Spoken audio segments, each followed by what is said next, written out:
নমস্কার, আমি মিঠু। মিঠুর ঘর কন্যায় সবাইকে স্বাগত। সবাইকে সুপ্রভাত জানিয়ে রবিবারের ব্লগটা নিয়ে চলে আসলাম। আজকে করব সকালে বেগুন ভর্তা আর রুটি।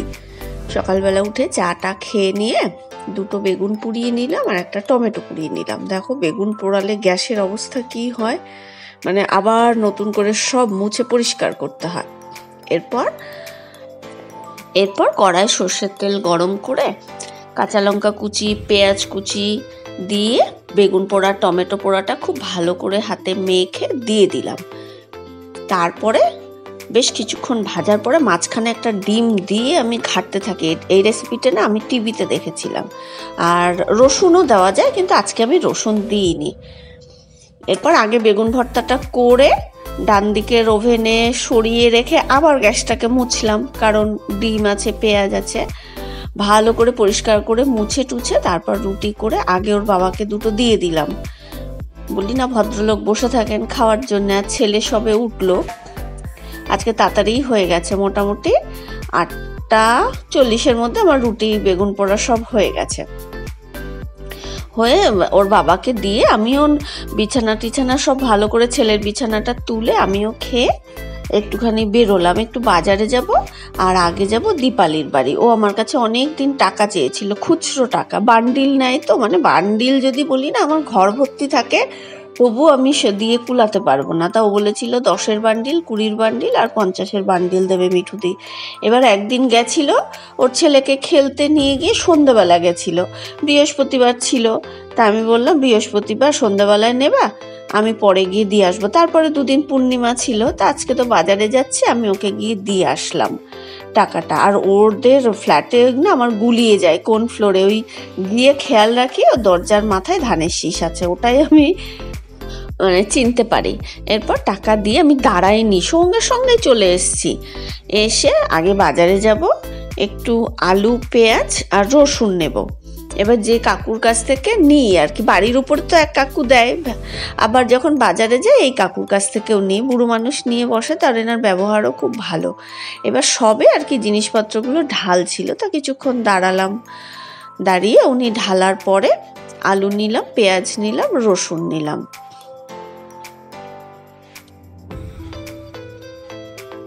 নিয়ে যে দিদির কাছ থেকে সবজি নিই, যাদের মাঠ দেখতে যায়, সেই দিদির সবজির ভ্যানের কাছে চলে গেলাম। আর ওই মটরশুঁটি দেখিয়েছিলাম না, ওই দিদিদের মটরশুঁটি হচ্ছে প্রচুর, মানে প্রচুর মটরশুঁটি রয়েছে নিচে। বলছে দিদি 2-3 কিলো নিয়ে যাও। আমি যে আমার ঘরে রয়েছে, ওটা ফুরিয়ে যাক তারপর নেব।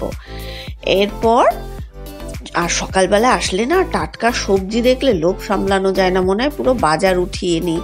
আর দেখো কচি কচি সজনার ডাঁটা, আমার তো এই ডাঁটা খুব ভালো লাগে, মানে এই ডাঁটা দেখলেই শুক্তোর কথা মনে পড়ে।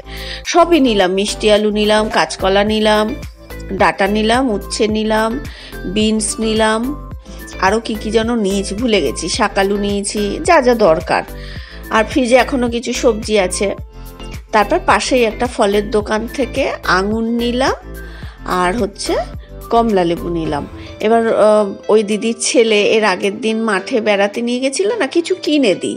এবার ফল খুব একটা ভালোবাসে না, ও ভাসে চানাচুর, চিপস টিপস। তা আমি আজকে আঙুরই কিনে দিলাম, চিপস টিপস আর দিলাম না। এরপর বাড়ি আসছিলাম, দেখো মানে হঠাৎ করে দেখেই না, মানে আমি আনন্দে প্রায় লাফানোর মতন হয়েছে। মানে এক গাদা কুমড়ো ফুল, যে কুমড়ো ফুল বাজার ঘুরেও পাওয়া যায় না, সেখানে এতটা। ওনার নিজেরই জমির কুমড়োর ডগা ছিল, তারপর নিজের জমিরই গাজর ছিল।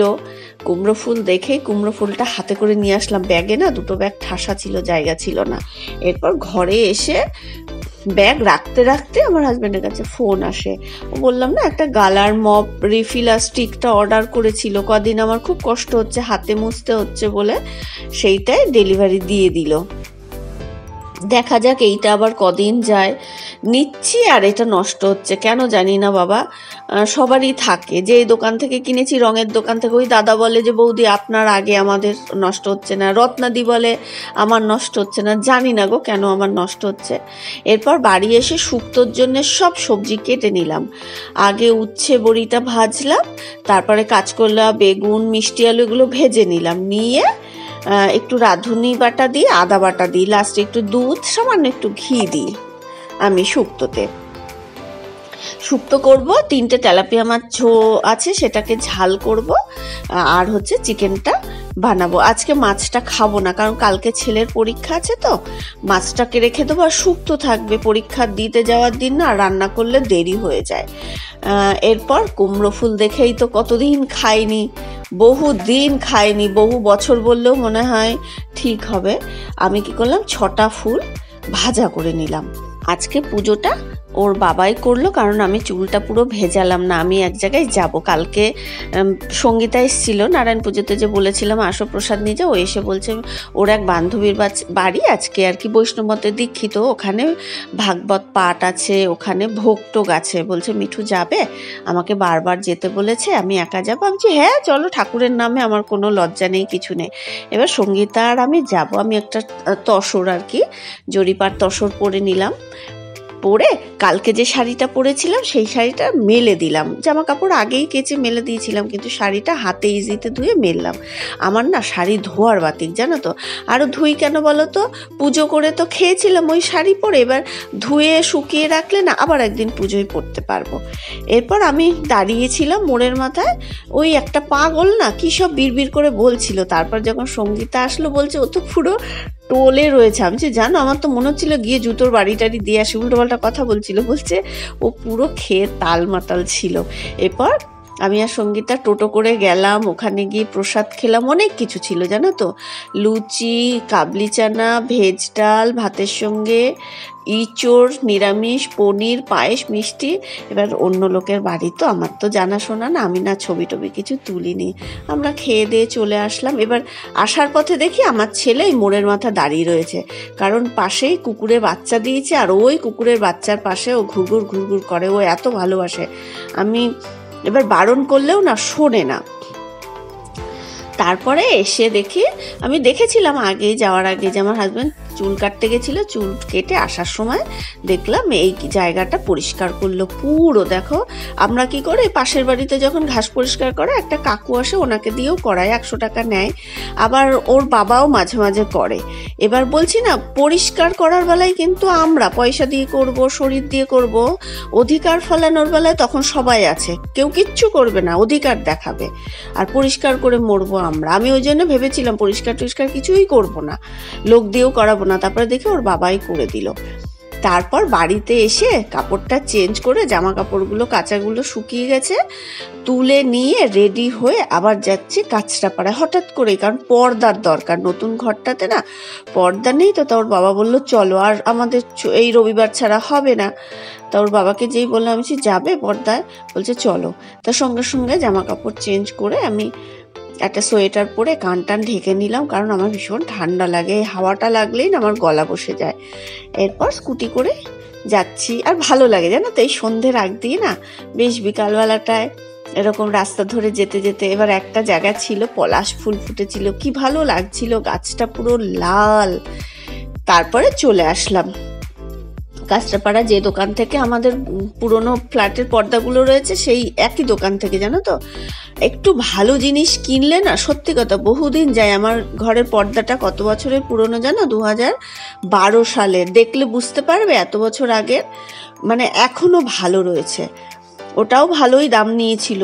এরপর ওর বাবাই পছন্দ করলো, এটা হালকা রঙেরই মধ্যে ছোট্ট ছোট্ট তেঁতুল পাতার মতন আছে, 250 টাকা মিটার নিল, মানে 70 টাকা থেকে মিটার আছে এখানে। আর রেডিমেড নিলে তো অনেক কম দাম, কিন্তু ওর বাবাই পছন্দ করলো, 250 টাকা মিটার। এবার পড়ে যাচ্ছে, অনেকটাই পর্দা পড়ে যাচ্ছে। এবার ওইটাই জানো তো, একটা জিনিস তুমি ভালো দাম দিয়ে কেনো, বহুদিন যাবে, আর ভালো জিনিস দেখলেও বোঝা যায়। তা আমার প্রথমে মনে হচ্ছিল এত টাকা পর্দার পিছনে, তারপরে দেখলাম হাত দিয়ে কোয়ালিটি ভালো, কারণ কেচে তো আমাকে রাখতে হবে না পরিষ্কার করে। তারপর হচ্ছে চলে আসলাম আনন্দবাজার মার্কেটের ভেতরে, যে দোকান থেকে আমি ব্লাউজের কাপড় কিনি। আমার না সত্যি কথা, আমার ঘরে তুমি কসমেটিক্স পাবে না, প্রচুর ব্লাউজ আমার, মানে সব রঙের আছে এবং সব বানানো। মানে আমি ব্লাউজ পরতে ভীষণ ভালোবাসি, এবং ব্লাউজের কোনো ডিজাইন নেই, একদম প্লেন গ্লাস হাতা এয়ার হোস্টেস গলা, মানে কোনো ডিজাইন কিচ্ছু না, সব আমার এয়ার হোস্টেস গলা গ্লাস হাতা। কিন্তু আমার ভালো লাগে ব্লাউজ বানাতে, পাল্টে পাল্টে সব শাড়ির সাথে তো ম্যাচিং থাকে, এবার কিছু কিছু শাড়ির সাথে না ব্লাউজ থাকে না, তো তখন একটু পাল্টে পাল্টে ভাল লাগে। তা আমি একটা লাল আর একটা অরেঞ্জ কালারে নিলাম, লাল আমার অনেক আছে, এবার তবু একটা নিলাম। নিয়ে আর হচ্ছে আমার হাজব্যান্ড দাঁড়িয়েই আছে, ওই দেখো স্কুটিতেও ভেতরে যায়নি।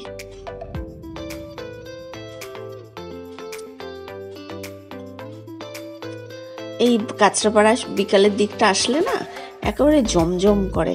এরপরে এই 1 মাস পরে আসো না, চৈত্র মাসটা পড়লেই আরে বাবা এখানে পা দেওয়া যাবে না। তারপরে আমি একটু নিউ গুঞ্জনেও গেলাম আমার একটু জিনিস কিনে তারপরে এবার বাড়ি ফিরে আসছি, কারণ এরপরেই সন্ধে নেমে আসছে। বেশ ভালো লাগলো, আজকের দিনটা আমার ভালোই কাটলো, ঠাকুরের ভোগ খেলাম, একটু কেনাকাটিও হলো। তাহলে আজকের মতো ভিডিওটা এখানেই শেষ করলাম। কেমন লাগলো প্লিজ একটু কমেন্ট করে জানিও। ভালো লাগলে ভিডিওটা লাইক করে আমার চ্যানেলটা সাবস্ক্রাইব করে দিও। সবাই খুব ভালো থেকো, সুস্থ থেকো, টাটা।